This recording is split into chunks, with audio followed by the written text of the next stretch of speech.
Welcome back to the official Atari Games podcast. This is Jason here, joined by a trio of special guests. Obviously, all my guests are special. All of our guests are special, but these three in particular are just as special as everyone else. I'm joined by Dave Rees, software engineer at Digital Eclipse. Welcome, Dave. How you doing?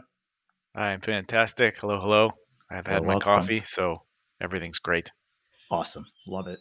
Dan Amrich, content editor at Digital Eclipse. That would have been a very different title. I got that right. How you doing? I'm doing fine, and I had some of Dave's coffee too, and it's good stuff, so I'm ready to roll too.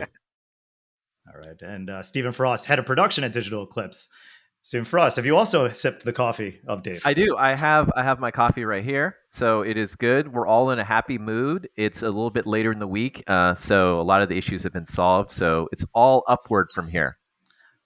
All the issues have been solved? A lot of most of the issues have been solved. Yeah.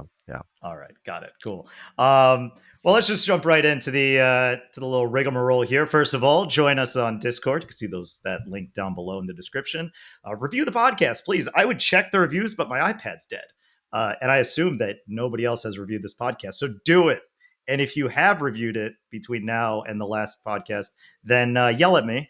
And I will read not only your review, but also your comment in which you yelled at me, assuming that it's appropriate for the episode.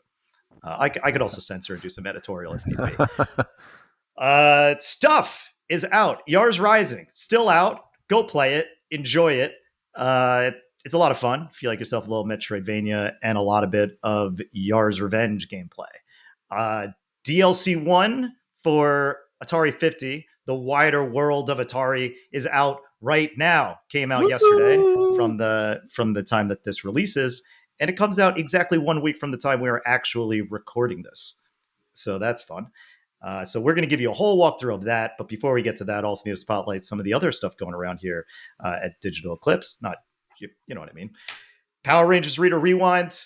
It's awesome. I've played it not only at PAX, but also at Gamescom. And it's pretty great. We will talk about that in a future episode. But that is available for wish listing on Xbox, PlayStation, and Steam, in addition to Tetris Time Warp. Not Time Warp, Tetris Forever. I wrote the wrong thing here. I'm like so into, you know what it was? I'll tell you what it was. Give you some behind the scenes here. We did a little bit in our company meetings that we do yesterday. It was purely focused on showing Tetris Time Warp. The Time Warp mode that's in Tetris Forever. So that was like permeating in my head as I was cool as a cucumber going through the prep of this podcast, and we started right on time with zero technical difficulties whatsoever. I was impressed with the sheer lack of technical difficulties that happened. Yeah, right. Of course. Well, I am a professional. I've done this. That's true. This is the 38th time I've done this. Not your first rodeo. No, absolutely not. And it's really what's important is that you remain calm at all times. And don't frenzy. I'm pointing. You guys, if you're on the YouTube video, you can see it's behind me is frenzy. Now look, normally I'll do like a warm-up question. We'll talk a little bit and whatever, but you know what? I actually have a little game prepared for the end of this podcast that we're going to play. And so as a result, we're just going to jump right in. So if you're not watching on YouTube and you're on podcast services, you can go to YouTube and you can see a lot of what the DLC has to offer, because that's what we're going to go through. That's what we're going to talk about. These guys are going to do most of the talking, to be honest. And we'll get into that right now. Let me just put in my little timestamp. I'll just say 4 minutes. That's pretty easy, right on the nose. And we'll jump right into this. So here we are. It's Atari 50. But, oh, look, there's a new timeline. The Wider World of Atari. Now, I actually jumped into this production later than the core game. I was always kind of looming in the background on the baseline of Atari 50, but the guy at Atari who led it, Don Louis, is not with the company anymore. No. That's still on good terms. He's still a cool cat. Love Don. Shout out to Don. For him, he is a big part of what made the original possible. But I jumped in basically after this was already decided. So tell me, someone who doesn't know, why tell this story, and what story are you telling in the Wider World of Atari? You want to take it, Stephen, or? No, feel free, Dan. Right. I also, like Jason, like to just hide in the background. Oh, okay. So you can feel free to jump in there, Dan. But yeah, honestly, we were blown away by the reaction to Atari 50. And that was itself, the original release was 2 years ago. And it was kind of a slow burn because the people that got it and understood what we were trying to do, because this was a whole new making, instead of just a collection of games or a greatest hits type compilation. This was an interactive documentary that walks you through the history of Atari itself and then uses games to illustrate those key moments in history. So it puts in context. It's not just like, hey, there was a game called Demons to Diamonds for the 2600, and you've probably never heard of it because it came out pretty late. But we actually explain what it is, why it came out when it did, what the company was going through at the same time, sort of gave everything a historical context. And that was a really big part of the original Atari 50. So it was gratifying when people played it and said, oh man, I would love to see more. I would love to see more of this historical stuff told. You guys did all these interviews with the people that lived the history. Are we going to get DLC? And we're like, we'll see. Because I don't know if people know this. I don't think this is telling tales out of school. Sometimes you don't know if you're going to get DLC until you find out if the core product is a success. Is the core product good enough or like desired enough to be something that people would like an extension? So if you ever said, boy, I'd really like to see more of this, thank you. You actually helped make this happen because we were listening to what the reactions were. And, we saw how it performed. So the idea was to go back and tell a story that was more about the people who have kept Atari's legacy alive over the years. Some of those people were the original, engineers and the founders and stuff. So we had some extra stuff that we couldn't get in to the original, to be completely honest. Some really great stories from Al Alcorn and Owen Rubin and Mike Albaugh and all these people who had, were there for like the birth of Atari's arcade. So we were able to work some of that back in. We have a great story where Al Alcorn explains how Breakout came to be when Steve Jobs and Steve Wozniak created this Atari arcade game, absolutely without permission. So that's a fun story to hear. But then the more we looked at sort of what other things we were going to be able to talk about, we're like, well, there's been a lot of prototypes that have come to light over the last few years. Where do they come from? And what about homebrew? We touched on it in the original game, but we didn't really get to talk into how does homebrew happen. And we realized as we started putting all these things together that the core story was that sometimes Atari has made its own legacy and other times Atari fans have been the ones who have kept the flame burning, right? So that's what this timeline talks about. It's a little bit of cutting room floor stuff that we're thrilled that we get the chance to do. But we're able to talk to historians and homebrew programmers and people who have never gotten credit for their work of keeping Atari in the prime consciousness and making it sort of, the thing that we all sort of still love today. Yeah, and in relation to the stories, what I appreciate most is that this era of Atari especially is very open and receptive to us sort of telling these stories in an honest, right, and unfiltered kind of way. Obviously, we work with a lot of different companies in the industry and have in the past. And oftentimes we've either had to filter or adjust because obviously everyone wants the glowing sort of reception and sort of treatment of the story for their products and their company. But what was great, and I think what really resonated with people, even with the base product of Atari 50, was just the honesty that sort of came through, being able to bring in those original founders, right, across a myriad of areas and letting them just speak their mind and recollect about what happened in those times, right? And I think that honesty and hearing it directly from the mouths of the people who were involved in it adds this sort of whole level of honesty and intimacy that you get with this collection that you may not get with other ones, right? I will say that I was fortunate to run a lot of to conduct a lot of those interviews, and almost every single one included the subject saying, well, you're not going to be able to use this, but I'm going to tell the story anyway. And we used every single one of those stories. Like at no point did Atari say, you can't talk about that, or that's because, when we submitted what our edits were, everybody was like, no, that was a great story. I'm glad that they were able to tell it. I told people, tell your truth. Don't worry about anything else. Just tell me your truth, the way that you remember this being and how you feel about it today. And don't censor yourself. And they were like, all right, but you're not going to use this. And then we used it. And I really, like Steven said, I think that was a big part of the charm of the product. Yeah, totally. I mean, and just to reinforce that point, talking about like the honesty and the willingness to kind of not having everything be super polished. I mean, look at the freedom that I had to do with this podcast as well, right? Like when I had Tim Lapatino on, we were straight up talking about the crash and like Mhm. what actually led to that and some of like the failings at the time. Like, why not? It allows us to have some fun and look human because no one's perfect, and that's part of the history, and that's some of the fun stuff, right? Is those like blemishes. Now It's you the peek mentioned the behind the Steve. curtain. Yeah. Yeah, exactly. And you mentioned the Steve Jobs things. Now, was there a reason why you slander Steve Jobs like right at the beginning of the story?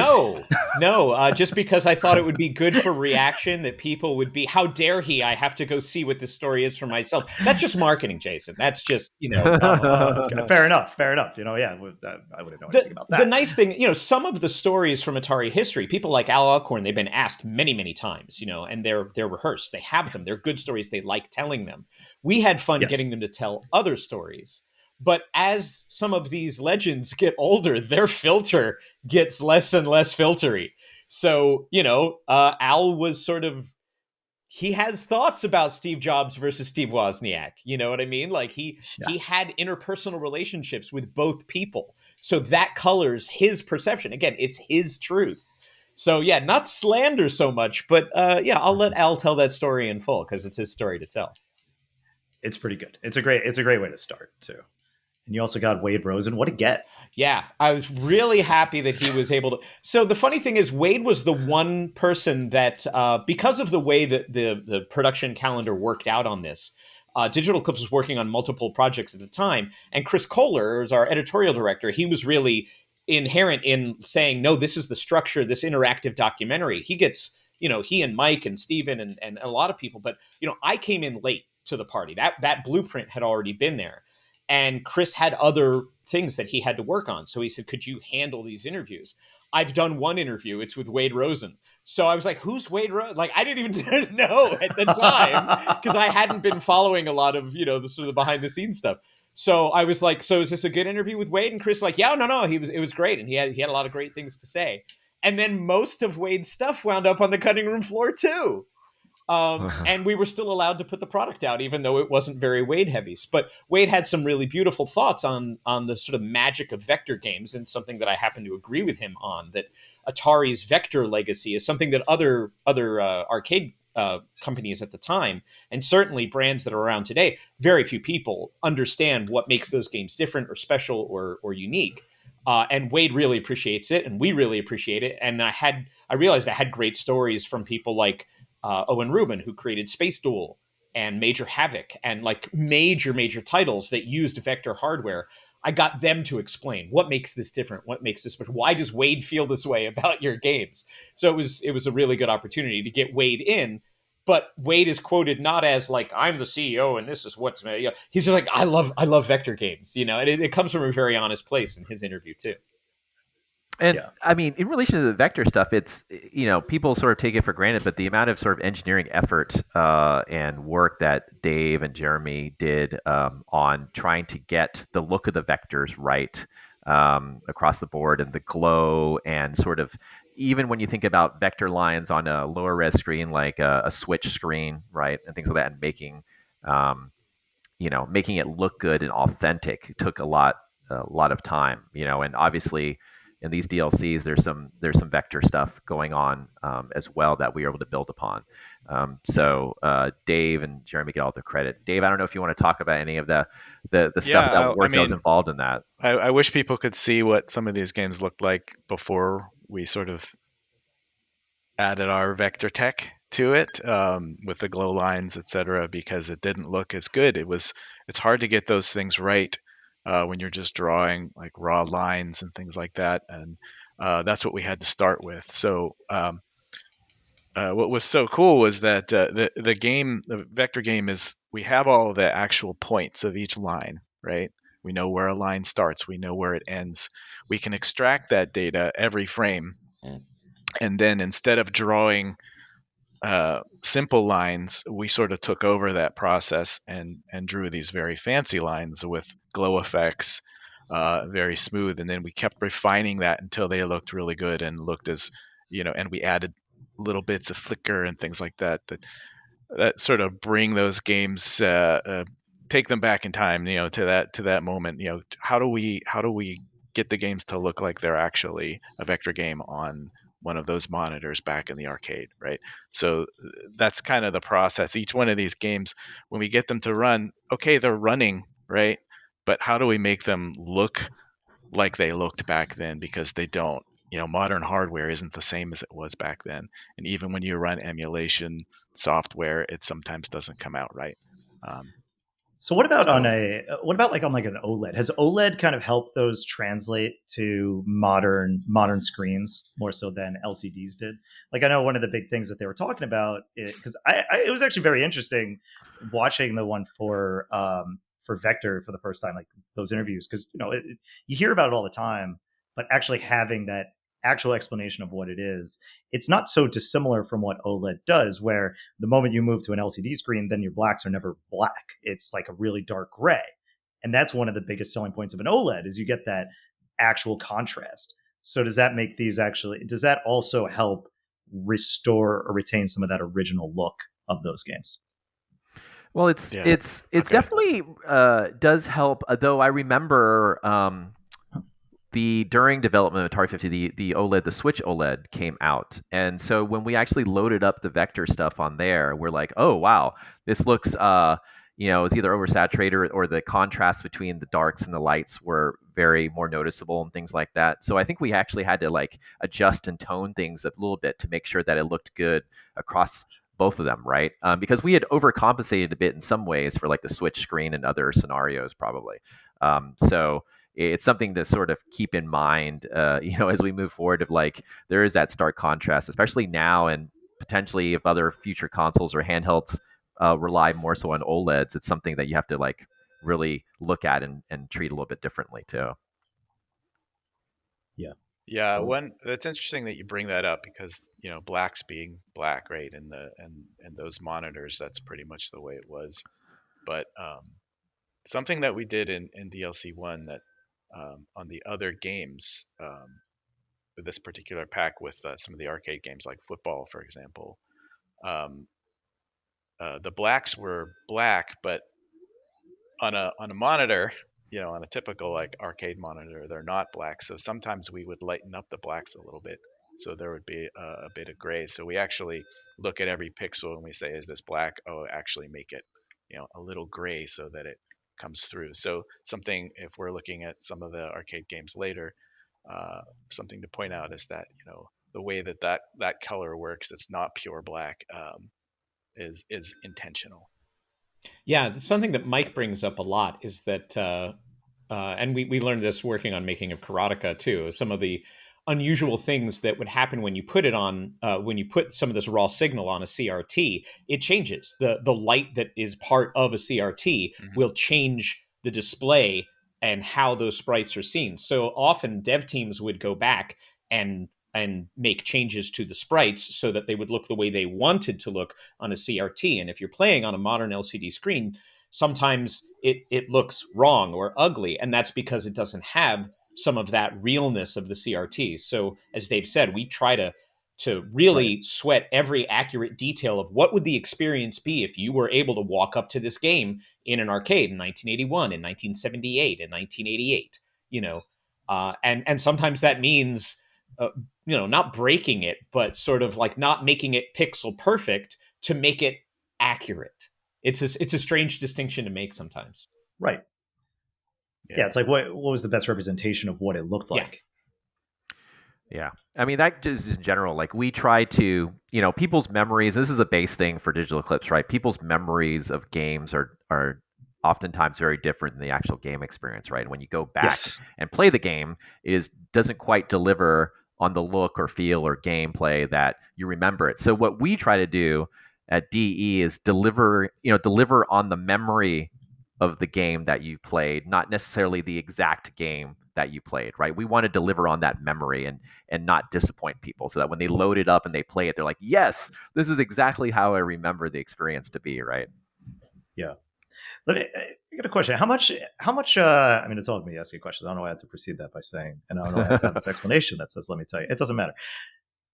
What, what is the balance between what you know going into doing something like this, and I guess that includes for any Goldmaster title, and I would consider this, part of that family, but like versus what you're learning. Like, what's the biggest thing?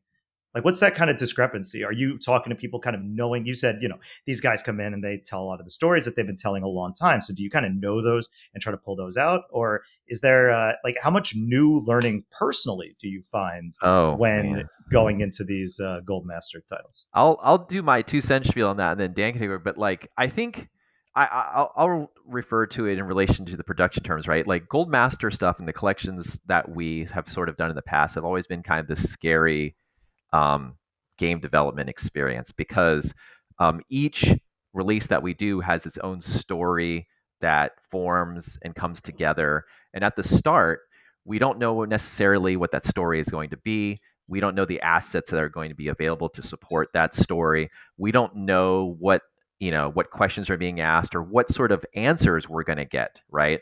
And so you get this situation where everyone is working diligently and hard and trying to gather stuff, but the whole experience and the whole story doesn't come together until much later in the development cycle.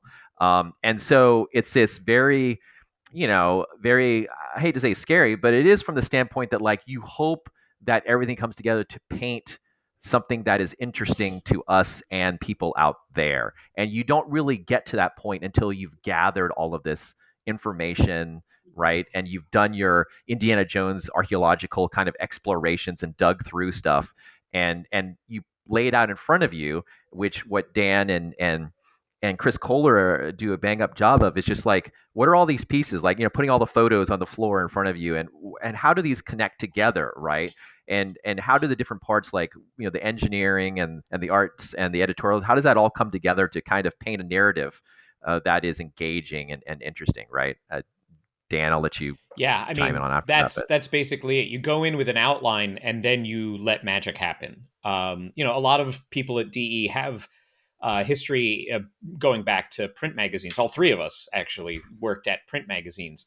And, if you have an interview, like we're going to go see this game, you go, you do the interview, but a lot of times the story that you're going to tell doesn't reveal itself until you're looking at your notes at the end. And this is very much the same way. Yeah, like when we have Al Alcorn in, Al, I'm sure you've told this story before, but can you do, would you tell us about Breakout, or would you tell us about the birth of Pong or whatever? But then he gets talking and he starts mentioning things, and that's when we have to listen and go, oh, what does that mean? Can you tell us more about that? And you can't really be shy, because to them it's just their life, but to you they may be revealing something that absolutely becomes part of a core narrative. One of the best things, an illustration of this was Making of Karateka, and Chris was working on that. We'll tell the story of Karateka and how it came to be. But as Chris interviewed people and did more research and read Jordan Mechner's journals, he found out that his dad was sort of like the secret hero of this story. And the human aspect of the story was Jordan's relationship with his dad, having one of the most supportive dads of all time, who really helped make Karateka the incredible game that it was, in a way that wasn't clear just from loading up the game or reading the old instruction manual or whatever. So yeah, you have to be open to letting people tell you stories that might divert from what your original assumptions were. But a lot of times 75% of the outline that you go in with is accurate, but the other 25% is stuff you discover along the way, and usually that's the most compelling stuff. Yeah, and that also is, it tasks a lot of groups because once the story is found, then we sort of have to investigate. Okay, how do we present this story? And engineering, gets dragged along for that task of like, hey, we really want to be able to do this, this, and this, and so it's always this great sort of partnership with all of the disciplines, and how once the story has kind of come together at that hour, right, and we start to see the picture of what we're putting together, then everyone starts to fire on all cylinders, and engineering is like, what is going to be needed in order to help support that story, and things like that. So it's a very interesting kind of development process. It's very different than creating an original game or anything like that. And it's this journey to kind of find what the spark is that makes this particular what you're going to base this particular collection on, right? And the technology behind that. So it's always an interesting process. Yeah, from an engineering perspective, the learning is endless. Every single project is different. Every game is different. Even if it's running on hardware we're familiar with, there's always something interesting about a game. And for a DLC, for the first DLC pack that we're doing here, we had to integrate a brand new emulator to run some of those arcade games, and that was a big learning experience for us. And we had to sort of start a little fresh on that and figure out how that emulator works, and then the result is you learn about that game, and you learn how it works, and you learn about maybe some settings that you didn't know about, right, for some of those arcade games, and then you expose those settings and make it very easy for the player to tweak different dip switch settings and things like that, and change their game experience in ways they didn't know existed. So yeah, very cool. That actually leans into one of the other questions I wanted to ask, which was leaning,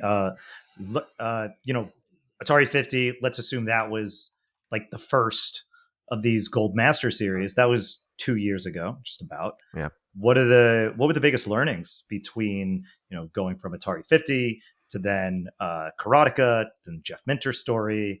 All fantastic, by the way. So if you haven't checked any of those out, I implore you to do so, fellow listener. Yeah.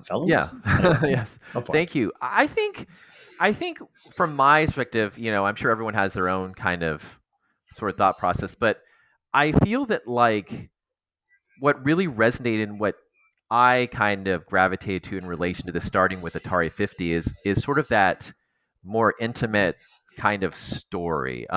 And it's strange to see that with Atari, but even with Atari 50, bringing in the original folks, being able to talk to them directly and have them honestly talk about stuff and topics makes the engagement with the people who are watching those videos more personal, right? People can relate a lot more and things like that. And I think we doubled down on that quite a bit as we went forward with Karateka and Minter, from the standpoint, like some of the stuff that Dan said, finding the human story, right? The relatable story in each of these products. And with Karateka, it was the father-son relationship, right? It was the story of a boy who was in school and wanted to create games for a living, right? And his dad doing what he could to support his son in that endeavor. And, as you know, there's many people out there who are in school, going through college or even high school, and like, I want to make games for a living. How do I even do that? And so it's just this beautiful like story that people can get behind. They understand it's that Peter Parker story in some ways. And the same thing with Minter, in that here's Jeff, who's this cool kind of guy who's off in his part of the world making games that he wants to make, right? He's doing his own thing. He's not part of any big company. He's not following any major trends. He's just, hey, this is my idea and I'm doing it. And he shares those thoughts and his ambitions and his reasoning for stuff. And again, that's relatable for people who like, hey, I want to do something creative. I just want to do it on my own. I don't want to be beholden to like anything else. I just want to get a product out there that makes people smile, right? So I think from my perspective, it is sort of really nailing down that relatable kind of more intimate story that people can read and look at and really just click with. Yeah. I think that's fair. I definitely coming back around this time, I wanted to make sure that we asked. I wasn't shy in the interviews, like sometimes, honestly, I was a little starstruck. I was talking to people who were literally my boyhood heroes first time around. And I was like, at one point I sort of started to insert myself into the conversation with one of the legends, and the legend actually said, okay, wrap it up. And I was like, oh my God, so, but what I realized was that like, wait, what did you say? No, you just kept it on for too long. What happened? What did you do? I was just inserting like my own memories and like, oh, I remember when I played your game like this. And he goes, yeah, that's nice. What are the other questions? And I was like, oh man. So that was humbling. Name names. No, I'm not going to name names. But okay. But yeah, I think one of the perceptions, again, around the original Atari 50 was nobody had ever done anything like that before. So I saw a lot of people online, Steam forums and stuff saying, but I don't want this interactive documentary crap. I just want the games. Why are you forcing me to have this extra content? Why can't I just buy this as DLC? And we, had to explain, well, this is the games serve a different purpose here and all that stuff. And what makes that interactive documentary stuff valuable is exactly what Stephen was talking about. It's that human angle. It's getting to know these people and having the opportunity to have them tell their stories in a way that clearly a lot of the audience didn't expect to have. Like when you buy something that celebrates the 50th anniversary of anything, you expect a lot of stuff, but you don't necessarily expect a lot of memories of other people or insight into how that came to be in terms of interviews. You expect, I want 50 games or I want 100 games or whatever. And that, Right. it's understandable that people would expect that. But that was what made Atari 50 special, and what I wanted to double down with for being able to extend that content is, who are the people that we couldn't get a hold of last time? Which stories didn't we tell that really needed to be told? Some of those stories, honestly, we learned about by talking with people the first time, and they would refer to other people or events or elements. There is one story that never got told, and I still couldn't find a way to tell it even this second time around, which is a hilarious story about turtle racing and how that almost became an Atari game until management said, you are never making a game with turtles in it. Because they all went out drinking one night, and there was a bar that had turtle racing, and they are all like, this is the greatest, we're going to make this a game for the Atari 800, and you're going to be able to talk into a microphone and encourage your turtle to go fast, but if you don't do it loud enough, then they won't move, but if you do it too loud, then they're going to get scared off. And so we're going to, come on, buddy, you can do it. And they all just thought this was the greatest idea. They fast-tracked a prototype, and management was like, you guys are out of your mind. Absolutely not.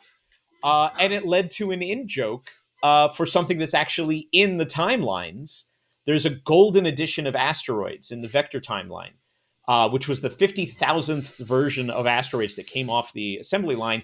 They painted it gold, and they gave it a gold control panel, silkscreen, and they just did a one-off for themselves, like a trophy, right? But buried within the original code of that, every once in a while, as a random element, they turned the UFO into a turtle. Now, this is lost to time. We don't have the code anymore. We don't know where it is. But I had this corroborated by 2 or 3 different people who said, oh, yeah, that was an FU to management because they said we could never put a turtle in a game. So, that's the kind of stuff that I want to double down for DLC 1 is like, that is unfortunately the story that this is the first time I'm able to tell it. And it's reflected, it's other people's glory that I get to say. But yeah, the human aspect and the weird stuff that happens during game development, that's what I think that our stuff tells very, very well, and that people surprise and delight. Right? Like you're surprised by it, yes, but you're happy to hear it when you hear stories like that in the DLC. Yeah. I think it's also what you also notice that as I'm going through this timeline, just kind of playing around, poking around random stuff here, this is not a small thing. There's a lot of content in this. This is a full-blown additional timeline to the game itself. And includes a lot of great gems, gameplay-wise, and a lot of cool stories as well, in addition to the ones we've already talked about. We've only talked about 2 or 3 specific things on this thing, while being more vague otherwise. But so I got to ask you guys, what are? Let's go around, and each of you, what are your favorite games on the timeline? Dave, why don't we start with you? On the new timeline specifically. Yeah, on the new timeline. Well, I very much like Red Baron. That's because I go right back to my childhood with that one, and that was one of the games. When I first saw that in the arcade, I couldn't believe what I was seeing. And of course that's like the same. The Battle Zone was around the same time. It had the same effect, right? Where it's like, this is 3D. Like this was such a new thing that we never saw before. We were used to seeing asteroids. The vector games is like asteroids. It's just like all 2D, right? Really cool, amazing looking, but all of a sudden there's this explosion of vector graphics that have 3D motion, and I loved Red Baron so much as a kid that when we got that one, and I was hoping that we were going to get that in the original Atari 50 release, but yeah, we couldn't quite pull that off. So having that in the DLC for me was really fantastic. Yeah, we definitely lost something to time with where we currently are, where you could be impressed by every jump in graphical fidelity, especially 3D and space. Like going into arcades used to be the place where you would see the most cutting edge graphics, right? And now it's like, oh, that's that's quaint, but it doesn't look as good or looks as good as my PS5 or Xbox or hell even Switch. Most games on Switch look better than what you'd see in an arcade, and instead the games are mostly based around gimmicks. Whereas before it's just like, oh yeah, I can fly a plane and see it, but looks like an actual plane flying around and moving in Yep. 3 dimensions is crazy. It's the coolest thing ever. Like that was awesome. And as we've kind of hit this, I'm not going to say graphical plateau, but I don't really have a better term for it in modern gaming, especially as things look very realistic. You don't really get that charm or that wow factor that you used to. It's like the wow factor of a game now is very similar to the wow factor of like a big budget action movie, where it's more about what you play with the set pieces instead of the technology moving forward. So that's a great Yeah. call out. They did have different cabinets as well for Red Baron. There was an actual like cockpit cabin, right? So Yeah, which is pretty special, right? Where you sit in and you just feel like you're in the plane. It's so yeah, that's definitely my favorite. things awesome. Dan, how about you? I went to the mat for Atari Video Cube in this collection. I remember this. This was a rare game back in the day, and it represents something on the 2600 that was underrepresented, I thought, which was puzzle games. There's a lot of shooters, there's a lot of space games, there's a lot of sports games, there's a lot of racing games. But Rubik's Cube was like such an incredible, social phenomenon. And here's this game that didn't get a traditional retail release. You could only get it through the Atari Club. And how do you do Rubik's Cube on an Atari 2600? Well, you kind of can't. You have to change the mechanics, even though you have a simulated 9-panel cube. And there's multiple different gameplay things, but it's a fun puzzle game in its own right that I don't think a lot of people have played. And if they have played it, it probably didn't come with the context or the instructions to understand how to play it, because it looks like Rubik's Cube. And it was actually issued ultimately in retail as Rubik's Cube at one point. After they brought it out as Atari Video Cube, then Rubik and Ideal came to the table and they were like, all right, well, it's pretty clear that this is based on this. But it is a different interpretation of the classic 3x3 puzzle cube. And it's unique. It doesn't appear on any other platform. There was nothing else to herald it.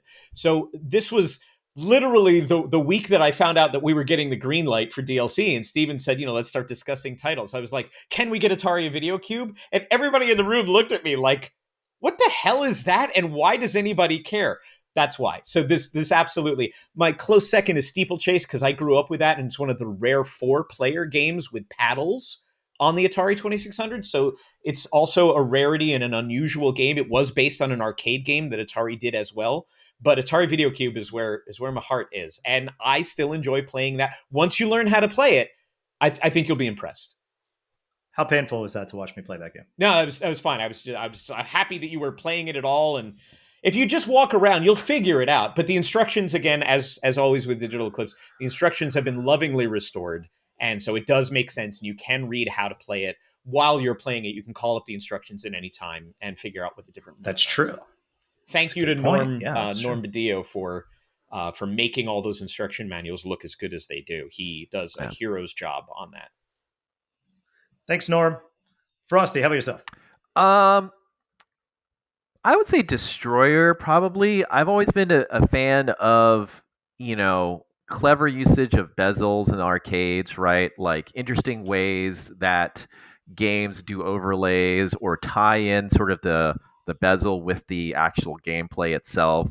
Skydiver does a great job of that as well. But but I just love, like, Destroyer is one of those games where, like, if you were to walk into an arcade and saw that, you'd have to check it out. You'd have to look at it, right? It's one of those sort of games, and I just like the simple premise of it. And I just like the look of it. It's a great example of us, like, trying to restore, the bezels to try to make the experience feel as authentic as possible to the original game and the arcade. And so that was the one that I ended up playing quite a fair bit, I think, during the development of it. And I'm a fan. We have quite a few games in the entire Atari 50 collection where like I feel that the way the bezels are used is very clever, and whole aspect of like the old days of like lighting up certain sections of the screen to tell the mode that's in or how many players are. There's quite a few games that do that, and I think Dave and the other engineers and Art have done such an amazing job of trying to replicate the functionality of those bezels and having things light up properly, and like Skydiver's another example of that I call Yeah. that's just like really cool, right?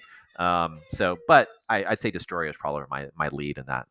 Dave, there was code I'd for like the to. lamps in Skydiver that you had to figure out, right? Yeah, I was going to comment on the bezel, the bezels, because they're really fun, and Skydiver in particular is interesting. Um, I mean, when we first got this game to work, it didn't look anything like this. It's just black and white, right? And when you look at the arcade cabinet itself, when you look at some videos of this thing running in the arcade, you'll see a lot. There's a lot going on. Um, there's actually an overlay, a sort of a cellophane overlay on the screen. Right. So we had to we basically simulated that effect by actually creating or drawing on top of the game in a special blend mode that creates this look. And the clouds, of course, there are stickers on the game Yeah, that's itself. crazy. It's actual physical stickers, which is Yeah. bonkers. So we added those clouds, and you can kind of see through them when something goes behind them, and that's because that's what happened in the arcade as well. And then the lights at the top that are flashing Skydiver, that's actually part of the game. So the way it works is you'll see flashing letters. You see player 1 on the left, player 2 on the right, and whenever your diver starts, whatever letter is lit also possibly be flashing in your under your score there. And if you land on that particular, if you get a solid landing, that letter will then stay revealed. And then if you spell out Skydiver, you get a score bonus, and your score multiplier goes up. Yeah, I've never gotten that. I'm terrible at this game. Everybody's I terrible do at this game. love this game though. I really, this is like, you want to talk about like hidden gems, games that you got to check out and that you just spend a lot of time with. Surprisingly, it's this game. It's just like this was like that mobile pick up and play game before that was even a thought. It's crazy like how simple and easy it is to play, and then before you know, it's like, oh, it's been 30 minutes. Well, thanks for that. Yeah. Yeah. Also, just like really briefly on Destroyer, we had to do the same kind of thing when we started out with Destroyer, since that was one of Steven's favorites. I wanted to mention that it's when you start, you just have a black and white image, and we had to add a blue cellophane effect over it. We had to add all the elements around it, and draw it in a special blend mode with the background so that it looked more like it did in the arcade. So, and the rotary controls, right? Because the depth turned out to be a dial controller on the arcade. Yeah, and we don't have that on a controller. I mean, that's always a challenge is to take these games that have interesting different hardware for input. How do we translate that to a typical console controller? So mapping those inputs to certain buttons, allowing for some analog inputs and things like that will make it feel just a little more authentic. Yeah, very cool. And I feel like we'd be remiss to not talk about Berserk, because that's such a large part of this game as well. And it was actually an acquisition now that's part of the Atari family. Let's talk about this for a moment. I was really excited because I remember playing the game in arcades when I was 9 years old. And it was one of the best 2600 ports of the time, because the nature of the graphics in the arcade really lent themselves to what the VCS's strengths were in terms of hardware, making things look very blocky and very angular. But I think this is the one. As soon as Atari had announced that they had acquired the Berserk franchise and the IP, that's when I started seeing people say, "This has got to come to Atari 50. This has got to come to Atari 50." So it was like the biggest non-surprise that we were able to do it, but this was a big part of the story that we wanted to tell. It's just like, oh wow, this is unusual because now we get to talk about a different company that was in the same space as Atari, but the legal restrictions are gone now. But let's talk about what it was like for companies that were not Atari to be making Atari arcade games right alongside them, and something that was so successful like this. The speech synthesis makes this a very special and important historical game. There were 30 different phrases the original arcade game could speak, which was unheard of at the time. It's just insane. So not only is it a classic, like, quarter munching design, like the arcade game design of Berserk is put in a quarter and see how far you can get. See how far you can go without dying. It is still just as tense as it always was. But yeah, the fact that we now get a chance to say, oh, why wasn't Berserk included in the, for 2600? That was my favorite 2600 game. Now it is. And we were able to do multiple variations on it, including a special one that was created by our studio head, Mike Micah, which restores the voice into the 2600 version, which, has only... He did that as a homebrew programmer, as a challenge to himself, just because he wanted to learn how to make 2600 games, and he wanted to restore an a more arcade accurate version. So yeah, that was a beautiful thing to be able to tell some of that story in the larger context of arcade history and Atari history. Yeah, that's very cool. Really great one to revisit as well. I mean, a lot of these games are, of course, but this one is easy to lose a lot of time. Oh yeah, as well. Yeah, I think Berserk is a phenomenal game, and it's one of those that you lose time playing. You just like one more try, and next thing you know, it's 3:00 in the morning. Yeah, it's an hour later. Yeah, exactly. It's like exactly. You've missed your milestone. Yeah, next thing you know, you've missed your milestone. Yeah, well, that's me. Yeah. Hate it when that happens.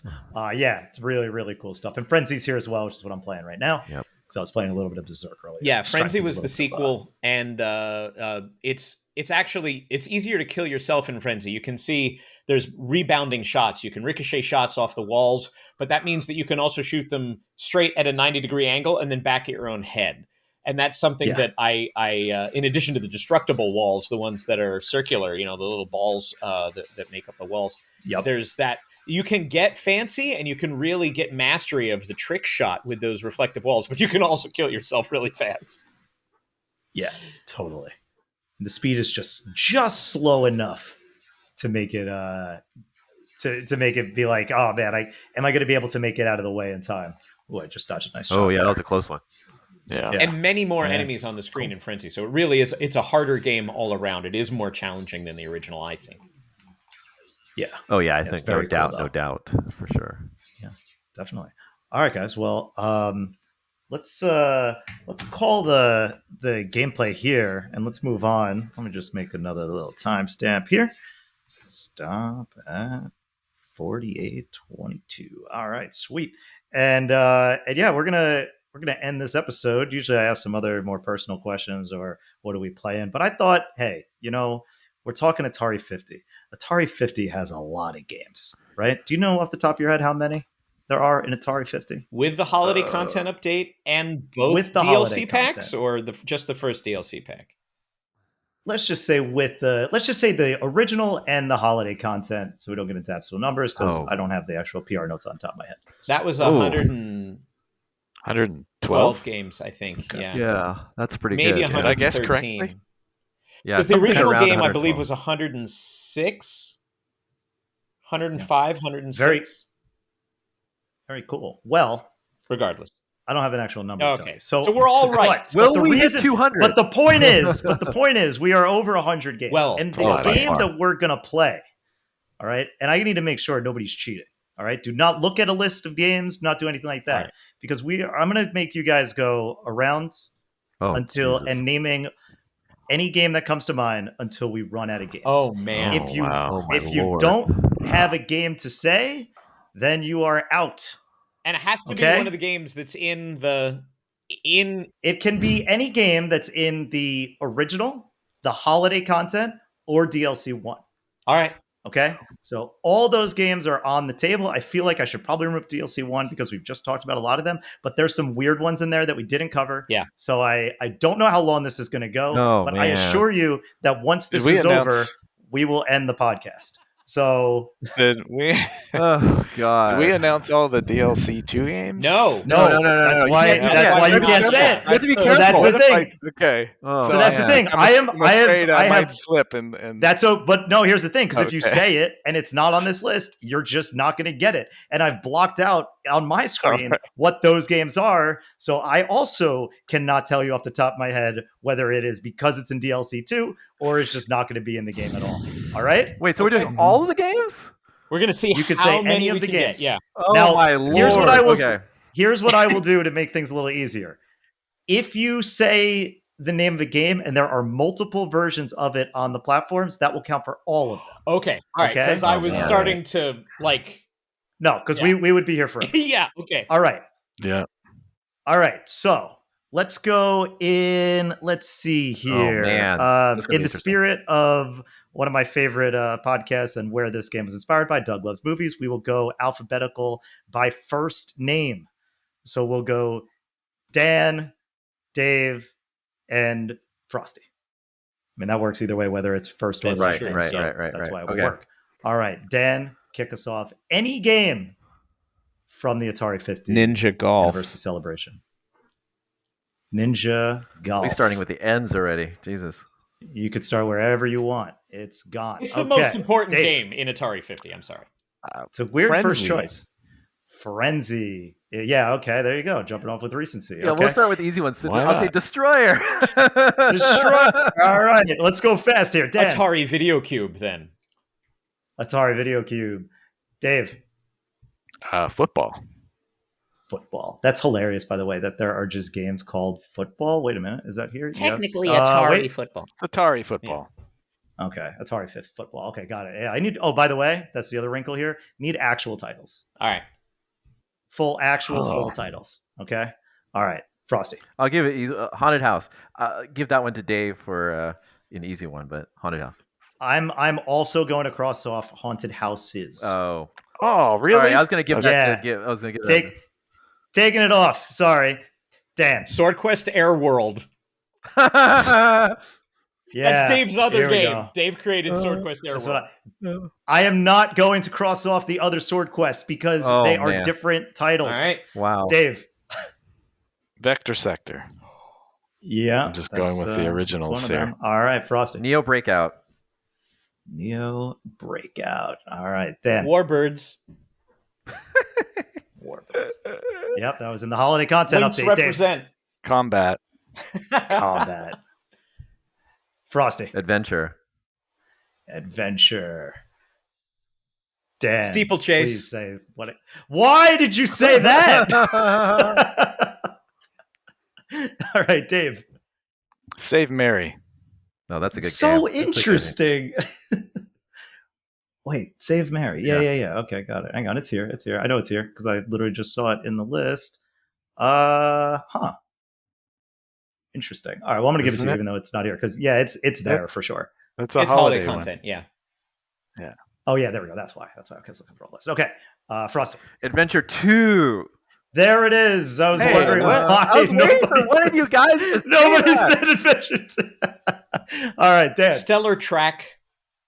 The only Stellar text-only Track. Oh. game for the VCS. Oh man. Okay, Dave. Return to Haunted House. Return to Haunted House. Well, wait a minute. That is. Yeah. There it is. Holiday update. Yep, okay. Yep. that's yep, holiday. Yep. Okay. I'm going. Frosty. 3D tic-tac-toe. And the only one that sticks in my brain because I would always, it would be the first game that I would test to make sure things are running properly. Right. Yeah. Well, especially if you're going alphabetical. That's good. Dan. I'm finishing the Sears collection with Submarine Commander. Perfect. Dave. Tempest 2000. Oh, Tempest classic. 2000. Love it. Probably my favorite game on the whole collection. Still to this day. Frosty. Relatively recent, like, recharging, but Aka R. Yes. Awesome game. Also the recharge version, also great. Dan. I'm taking out the entire section of asteroids. Perfect. Oh, wow. That includes Bold. asteroids for the arcade, asteroids for the 7800. Man, That's a lot. all I'm crossing off the list. Oh, and also asteroids for the 2600. It's all I'm crossing off the list. Okay, so pay attention to that little twist. All right, Dave. Food Fight. Yep, that will take off Food Fight for the arcade and Food Fight for the Atari 8-bit. Frosty. Sorry, A's was Aqua Venture. Aqua Venture from the holiday content update for 2600. Dan. Asteroids Deluxe. There it is. Dave. Is that all of the asteroids now? No, that is all Lunar the asteroids. Lander. Lunar Lander. Yeah, hell yeah. Frosty. The game that I tested mostly on the Jaguar, Atari Karts. Atari Karts. Hell yeah. How do you feel about Atari Karts? You like it? Since you tested so much? It's fine. It's a product of its time. it's enjoyable. I've played a fair number of hours on it. All right, fair enough. Atari Karts or YY Racer? You can only have one for the rest of your life, and Mario Kart doesn't exist. Oh my god, that's a good question. I don't know. I think I've gotten warmed up to Atari Karts. I'll probably just say Atari Karts. And that is called Stockholm Syndrome. Dan. Warlords. There you go. All right, that takes off Warlords for the arcade and Warlords for the 2600. Dave. iRobot. That's a good one. Robot. Frosty. What do we have 2 or 3 versions in there? Basket Brawl. I think there's at least 2 versions of Basket Brawl. Basket Brawl. There are 2 of them. Yeah. One for the Lynx and one for the 7800. Dan. Major Havoc. Major Shout Havoc. out to Owen Solid, Rubin. Great. I owe you lunch. Shout out to Vector. Or Dave Rubin. I hope you're listening. Dave. Tempest.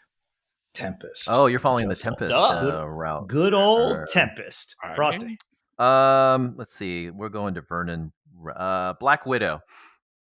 Hell yeah. Love Black Widow. Great one. Also a great recharge game. Not that I'm biased. Dan. Cloak and Dagger. The recharge games one by one. No.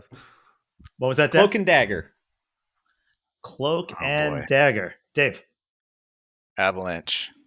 Avalanche for Atari 8-bit and the arcade. Love Avalanche, by the way. That would have been my next choice for my favorite. Frost. I think this is also 2 versions, but Bounty Bob Strikes Back. Yes, Bounty Bob Strike Back for the 5200 and the Atari 8-bit. Dan. Demons to Diamonds. Oh, the Jason Cirillo fave. It's an unusual one. Dave. It is. Sea Every Battle? so often somebody comes in and they're like, dude, Demons to Diamonds recharge. I'm like, all right, I don't know what that is. Sea Battle. Isn't that one? Let's see. Is that one? Yes, with confidence. Air and Sea Battle? Yeah. Oh, there you go. Oh There well. you go. Okay. All right. We'll give it You to him. recovered there. Yeah. Yeah. Do you want to make a final guess to actually determine what the name of that game is, or do you want to pick another game because you have not yet said the correct title of the game? But you're close. You're very close. I You probably. could also pivot and leave it on the table. Still a lot of games left for the taking. How do I not know what this one is? It's close. I don't know, but there's a lot of other options. I've forgotten that exact name too. Dan knows, and you could tell by his smug smile. And I know the name it was released under the Sears Telegames brand too, so I'm ready. Well, he's gonna steal it from you if you don't. Not It Air doesn't Sea matter. Battle? There's so many games. There's so many games. If I got it wrong, then I'm out. Then you're out, so you can pick something else. Yeah, go with something else. A lot of You- A lot of big stuff this on is the your table. lifeline. Circus Atari. There you go. Circus Oh yeah, there we go. Atari. It is here, part of the holiday content update. Frosty. The game that was removed and came back. Warbirds. I knew it. I knew that before you Oh, finished that sentence. we already said that one. I we? believe I. No, You just I- said it. Warlords. Yeah, No, Dan. Oh wait, did I? I Hang on. Oh, you said said Warbirds? Give me a Warbirds second. for the links. Well, I could say Warlords if Warbirds is taken. Warlords. Oh, Oh, there you you know go. what? I marked off the wrong one. Sorry. Okay, we're good. Yeah, you said Warlords. That's fine. I thought I said accidentally both. crossed off. Warbirds That's was fine, my that's it. first Hang one on, out hang the on. gate. Hang on. It's all right. See, It's we're all already. right. Okay, Friendly so game. you're right. Okay, yeah. Warbirds has already been taken. Apologies. So yeah, Warbirds has been taken. Warlords was also taken. I instead of crossing off 2 Warlords, dang I it. crossed Okay, off 1 Warbirds. what's another Lynx? Sorry about that. Lynx game. Turbo Sub. Turbo Sub done. All right, Dan. do you wanna David take was that one off the referring board? to Air Sea Battle, which was released as Target Fun under the Telegrams. I brand. said Air I Sea thought he said Battle. Air Sea No, Battle. you said air and sea battle. Oh. Well, that's what I said first, but then after that I said No. You first said sea battle, We then won. you said We air won. and sea battle, and then I said, well, you want to get that actual title in there, and then I can do another one if you want. So, nope, All right. nope. We're gonna Nope. move on. Dave. Desert Falcon. Oh, that's a great one. That is also a great one. So we got Desert Falcon. Frosty. Another Jason Cirillo masterpiece, Touch Me. Absolutely insane key art for that one. Yeah. Dan. You guys ever hear of a game called Pong? I've heard of it. Oh, actually, I'm surprised How Pong do you- hasn't come up. Like, How do you spell that? How do you spell Pong? there's a Is that right? silent Oh, you know what? Q in there somewhere. Oh, sorry. I was actually confusing the Touch Me key art with a different one, but I will say that if you get it. Dave. Skydiver? Is that what I Yep. said? There you go. Yeah, that was not said yet. Frosty. Is that Skydiver without a space or Skydiver with a space? Hey man, actual titles. We got to have some rules so that some of you guys could be eliminated eventually. But does that knock out both Skydivers? Yeah, because Skydiver Arcade is one Yes. word and Skydiver Home is 2 words. Yes. I will knock out both of Okay. those because as this is a verbal game, I will knock out both of them. Okay. Let's see. Blah blah blah blah blah. Surround. Surround. Whoa. That's a deep That cut. is Keep deep in cut. mind, you might want to save some of these deep cuts for later. Dude, I'm just sounding whatever comes to my brain first, and most I'm of it is about to because be of out play here. testing, right? That's All right, fair enough. I have not thought about this in a while. It's like it's not a deep cut for you. That's good. That gives me hope that someone will win this game. All right, Dan. Missile Command. Missile Command. wow. We'll knock off Missile Command for 5200, Missile Command for the arcade, and Missile Command for the 2600. Dave. Secret Quest. Ooh, Secret Quest. That also sounds. That's a deep cut, man. All right, Frosty. This is a Mike joint. Star Raiders. Did we say Star Raiders? No, we didn't Yeah. say Star Raiders, right? No, Not yet. not yet. That's a good one. Wait. That was at. Wait a minute. Was that Star Raiders is core. Oh, there we go. Or Yep, original found it. release. Okay, got it. I just can't spell. 5200. All right. Dan. This is a Mike joint Quadratank. Quadro Oh, tank. wow. Yeah. All right, Dave. I think I'm out. You're out. Let me see. Come on, Dave. Air Sea Battle broke his spirit. Oh man, there's so many big ones here. Yeah, So we're- But many it's we're big all ones. hard, kick like, ourselves. because you like, yeah. All right, Dave, you're out. You don't want to throw out a guess? Just well, say anything. Sword Quest, Earthworld. Yeah, there you go. Frosty. I'm not Space Duel. Space Duel. Yep, that's there. All right, Dan. Centipede. There you go. Centipede. I was Wow. like amazed that nobody said Well. Centipede. Centipede for arcade. 7800. I love 2600. Centipede. Dave. Millipede. There we Oh, go. yeah. 5200. Oh, that's so arcade. unfair. 2600. Frosty. Junkyard Dog is that's the right title, right? Junkyard Dog. Nope. Not seeing that. Not Nope, Lynx not on the or- list. Oh Give you one more guess or you're out. no. Scrapyard Dog. Yes, there we go. Lynx and 7800. Scrapyard Dog. Dan. Maze Invaders. Wow. Okay. Yep. There you go. Dave. That also seems like a fun deep How cut. about Sword Quest Firewall? There we go. Yes. Dave's there we living go. on All Sword right. Quest, and I love it. I am here for it. Frosty.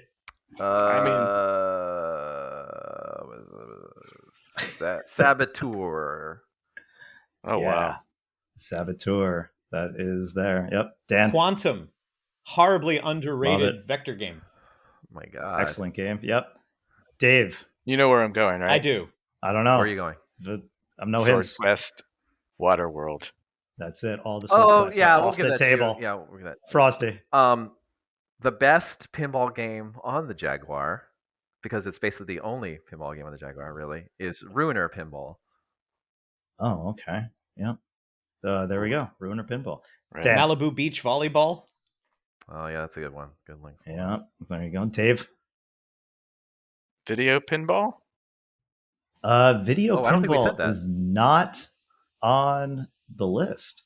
It's It's not not. here. No, Uh-oh. no video pinball. I'll give you one more guess, otherwise you're out. I should have just knocked you out for that, but I'll be a merciful Yeah, guy. you're being too nice, I guess.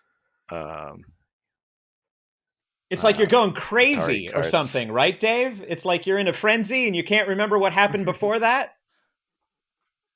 Sounds like a guy who's watched Douglas movies a couple of times. How about Atari carts? No, I already said that. Right? Already said it. Yep. Oh, Well, also, Dan, you've already said Frenzy. If that was trying to hit. I was Someone's trying already to said it. suggest the game I that said came before Frenzy. Frenzy. Oh yeah. Oh, Berserk? There you There go. it is. All right. I thought I already Nope. said that. No one said Berserk. I'm also going to cross off the voice enhanced edition.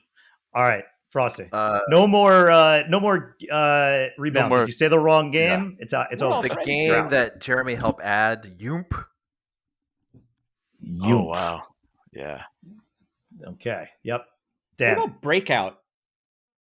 Yeah. What about it? There's one for arcade and the 2600. Dave. Does that include Super Breakout? It does not include Super Breakout. There's 3 of those: 5200, arcade, and 2600. Frosty. We'll start this. Real Sports Soccer. Okay. Here we go. Well, yeah. Okay. All right, Dan. Cybermorph. That's an interesting one to follow from that one, but I guess you're being nice. Dave, what do you got? Real Sports Basketball. That's right, Frosty. Real Sports Tennis. Yep. Dan. Real Sports Baseball? No, there is no Nope. real sports No for 2600? There is. Seeing There it is 2600. on the list. No, I got. That's not that list. I'm not going to say what I see here, but is it just under baseball? No, No, it's Real Sports. I'm pretty sure. not here in the list. I have the game in front of me. I'm going to scroll through it. All right. And if that means my list is off, If your list so is be off, it. that's But one if thing. it's not- Otherwise, then I'm out. Yeah. If it's not on this list, Dan, and you can see my screen, by I'm the pretty way. sure it's in there. You can see my You screen. can see your oh my screen, god! so you really Don't look at my screen. somebody Stop looking at the screen. Wikipedia. Hang on.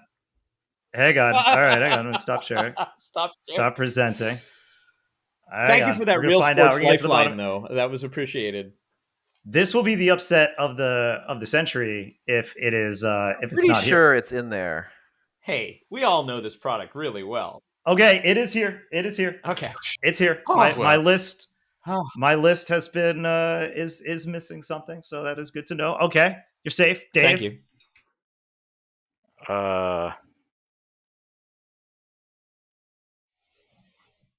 Combat 2. Combat 2. Yep. Unlockable. You want to spell 2 for me? It's not TOO. It's not TOO, He it's the said number TOO. 2. It's not the It's number not. 2. It's TWO Combat 2. All right. Frosty. I may lose. I can't remember if it's. I think it's just called boxing. Okay, let's see here. Is I can't boxing remember if here? it's just called. I think it's just called boxing. No boxing. No.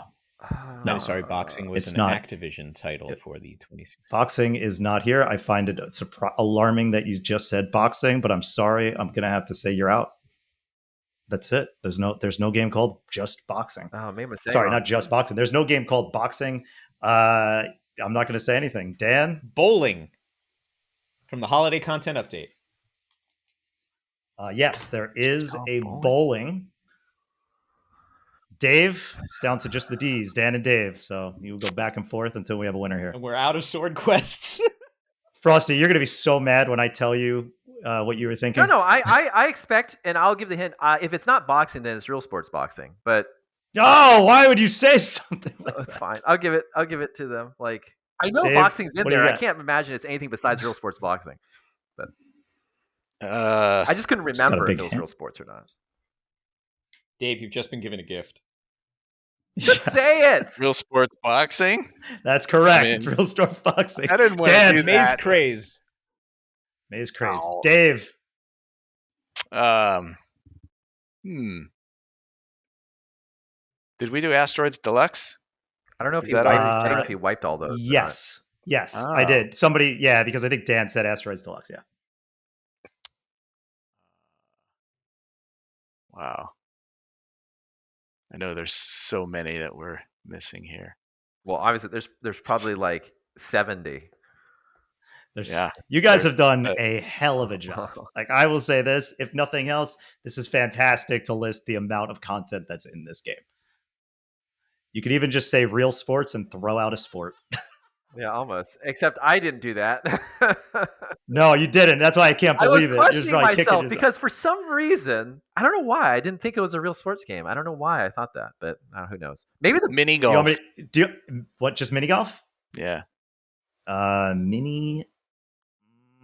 That is not the name of the game. So Can you- I'm just going it's to, for the real sake of sports mini time, golf. yeah, I'm going to call it. Real sports mini golf. Actually, that would be mini golf That's- deluxe. Oh. No, See, it is actually, Dan, do you want to It's like say what it's miniature actually golf. called? Unfortunately, It is called Mini- miniature Oh, that's golf. right. And then I We was gonna had say that. Dark It Chambers. was actually the reason that's funny is that it was entered incorrectly. Either the tag for it or something was spelled out incorrectly. Yeah, it's not my fault. Yeah, it was Miniature correctly. golf. Incorrectly. Yeah. Miniature Miniature golf. golf. Dan is the winner. Dan, congratulations. Thank you. That was very impressive, guys. Very well done. I will say, like, some of them, let's see if there's any obvious one that you guys, I'm surprised you didn't go through all the, I mean, I know all the recharge games, so Caverns of Mars wasn't said, Dodge 'em wasn't said. Oh, I love Caverns. Obviously, we're not doing that Caverns as a of Mars. recharge one, but that is one that often comes up as a good idea for Yeah. a recharge game. Yars. We haven't done it. No one said any Yars stuff. The Minor real choice. sports that you missed, other than boxing, of course, was which obviously Dave got, real sports football and real sports volleyball. Right. I probably Yeah. would have done volleyball, and I would have done And- Yars stuff too. That is the most offensive miss, Yars. considering we just launched Yars Rising. As Oh my I God. go into We my mentioned wrap up, is Yars. Yars Revenge Oh, no. was not said. Oh God! Shame. I'm gonna pray to Howard Scott Shame. Warshaw I would have tonight for eventually gotten to it forgiveness. because Shame. I was gonna start talking about like which games people made, like like original stuff that people worked on, and I would have gone through Mike's stuff eventually. But anyway, And yet here we are. here we are we with even my had a roll raise, dice. mistake. You Yeah. you got knocked out by boxing. Yeah. How about that as a Oh. pun? All right, guys, it's been a long episode. Thank you so much for joining. Right on. Let's go around once more. And if there's anywhere you want people to follow you, Dan, as you're the winner, you get to go Oh, first. thank you. Well, I mean, I got to plug the studio. We're at Digital Eclipse on Twitter. We're at Digital Eclipse on most platforms. Where we are not, we are at Digital Eclipse Studios.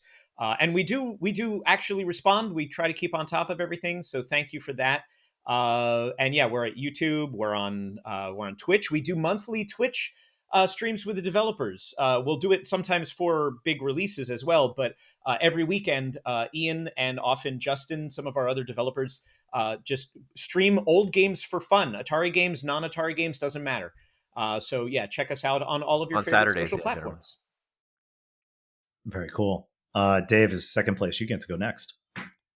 Yeah, what Dan said. Just tweet out to Digital Eclipse if you have anything to say to me. I'm not big on the social media scene, so All right, fair enough. yeah. You can find him on the streets. Yeah. Frosty. Yeah, same yourself. thing as Dan. If you want to reach me on Twitter, which is my most active thing, it's at Frostman007. Feel free to reach out and tell us your thoughts and comments about Digital Eclipse games or just video games in general. All right. Well, I'll have you on another episode, and we'll talk about favorite Bond movies. Sure. That'll last an hour, and it's all on its own. Dan, you could join if you'd like. Yes. We could. We'll just talk about Bond. I'd like movies. that very much. All right. Cool. And you can find me at Jays of Doom on Twitter. Comment on the YouTube podcast. Subscribe to the podcast. Say nice things or mean things. Be honest, I guess. Feedback's always appreciated.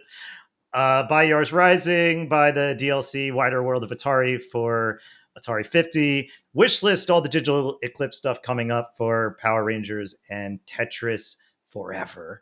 And we will, I'll definitely have some podcasts talking about that. I'm already planning to talk about Power Rangers on the next one, I believe. So that's going to be cool. And yeah, I mean, basically, these guys have a pretty light year for the coming in for Digital Eclipse. No, really not too much happening. But stay tuned. Stay tuned to this podcast, and maybe you'll find some surprises. And that's it, guys. Thank you so much for joining. Hopefully you have fun, and catch you on the next one. Bye. Bye. Bye.